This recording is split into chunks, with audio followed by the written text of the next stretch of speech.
আসসালামু আলাইকুম এভরিওয়ান, আশা করি সকলে ভালো আছেন।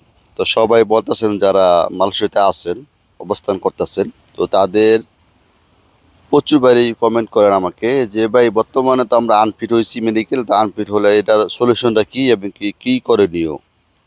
তো আমি বারবার একই কথা বলেছিলাম যে আপনারা যখন আপনার মেডিকেল আসবে, অ্যাটলিস্ট মেডিকেল আসার আগে 1 মাস আগে একটা মেডিকেল টেস্ট করবেন, ঠিক আছে? তো মেডিকেল টেস্টটা করলে কি হবে যে না আপনার ভিতরে কোনো শারীরিকভাবে কোনো সমস্যা আছে কি না সেটা কিন্তু অ্যাটলিস্ট আপনি জানতে পারতেছেন।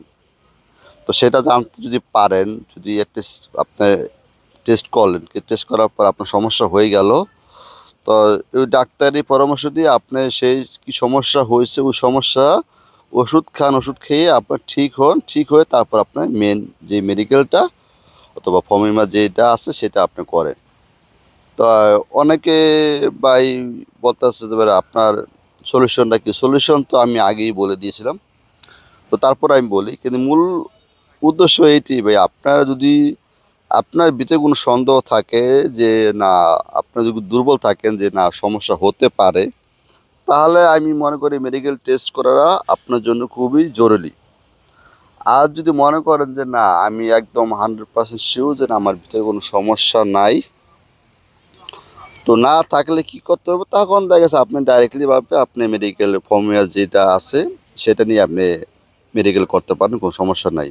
আর যদি সমস্যা থাকে তাহলে আপনার একটা টেস্ট করতে পারেন, টেস্ট করলে আপনি শিওর হবেন যে আপনার কোনো সমস্যা আছে কি না। তো তারপরও দেখা গেছে আপনার কি হচ্ছে যে মেডিকেল দেওয়ার পরে অলরেডি আনফিট হয়ে গেছে। তো আনফিট হওয়ার পরে, তো আনফিট হয়ে গেছে, এখন করবেন কি, কি করণীয়? তো যেহেতু আপনার আনফিট অলরেডি হয়ে গেছেন, তো আনফিট হয়ে গেলে তো করণীয় কিছু নাই, যেহেতু এটা অনলাইনে চলে আসে, কারণ এখন বর্তমানে হচ্ছে আপনার অনলাইন ভিত্তিকর, ঠিক আছে? সব কিছু আপনার ডাটা সম্পূর্ণ আপনার অনলাইন হয়ে যায়। যদি আপনার অনলাইন হয়ে গেলে কী করবেন, আপনার হয়তো আপনার যে কোম্পানি আছে তার তার সাথে যদি কোম্পানি যদি থাকে, এজেন্ট থাকে, তার সাথে আপনি যোগাযোগ করবেন। এটা করণীয় কি, আপনি ডাক্তারের সাথে যোগাযোগ করবেন, আপনার যে ডাক্তার আছে তার সাথে যোগাযোগ করবেন। কারণ আপনার ওই কিছু সব কিছু তো আর মানে ইউটিউবের মাধ্যমে সব কিছু খুলে বলা দেওয়া হয় না, হয়তো বা আকার ইঙ্গিতে আমি কিছুটা বুঝিয়ে দিই। কারণ আপনি যদি পারেন কোনো কৌশলভাবে কোনো কিছু বিনিময়ে এটাকে ফিট করতে পারেন, ঠিক আছে? তো এখন বর্তমানে ওইটা চলে। তা যেহেতু আপনার হয়তো আপনি যদি না পারেন, আপনার যে এজেন্সি আছে অথবা আপনার যে কোম্পানি যে মালিকানা আছে তাদের সাথে কথা বলেন। ডাইরেক্টলি না পারলে তাদের সাথেও যোগাযোগ করেন, তারাই যে একটা ব্যবস্থা করে দিবে। কারণ টাকা দিলে সব কিছু করা সম্ভব, সব কিছু হয়, সেটা তো আমরা কম বেশ সবাই জানি, ঠিক আছে? কারণ ওই ওই জিনিসটা সবাই খুব পছন্দ করে যেটা আপনি দিবেন।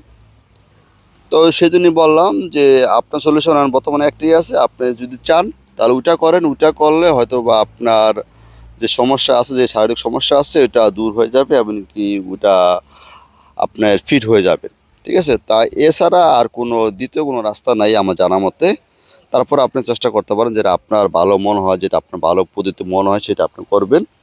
সো জাস্ট এইটুকুই, ঠিক আছে? তো আশা করি আপনারা বুঝতে পারছেন, যাদের কমেন্টগুলো ছিল আশা করি ক্লিয়ার হয়ে গেছে। তো আমার উদ্দেশ্য এটাই, আপনারা ওইটাই করবেন জাস্ট, ঠিক আছে? আর আর আমি ফার্স্টে যেটা বলছি ওইটা যদি ফলো করেন তাহলে আর এই সমস্যা তৈরি হবে না, ঠিক আছে? ওকে, তাহলে আজকের জন্য এই পর্যন্ত। সবাই ভালো থাকবেন, খুদা হাফেজ, আসসালামু আলাইকুম।